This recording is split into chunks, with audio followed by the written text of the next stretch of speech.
तो इस्लामाबाद एयरपोर्ट पर कानून नाफिज करने वाले इदारों की कार्रवाई। सोशल मीडिया पर चीफ इलेक्शन कमिश्नर और उनके अहल खाना को कत्ल की धमकियां देने वाला मुलजिम गिरफ्तार। मुलजिम खुर्रम महबूब भेस बदल कर बैरून मुल्क से पाकिस्तान आ रहा था। ज़राए की जानिब से ये कहना है इंटेलिजेंस इदारे की जानिब से FIA को बर वक्त इत्तला कर दी गई। मुलजिम को हिरासत में लेकर तहकीकात शुरू कर दी हैं। इसी बारे मजीद जानेंगे अपने नुमाइंदे कमरुल मुनव्वर से। जी कमर, आगाह कीजिएगा।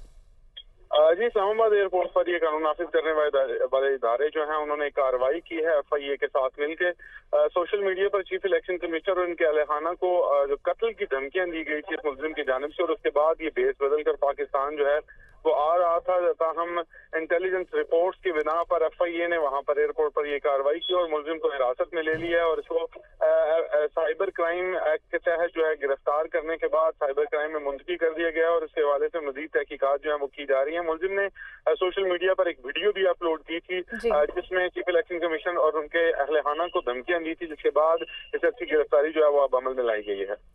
ठीक है, बहुत शुक्रिया कमरुल मुनव्वर, हमें अपडेट कर रहे थे।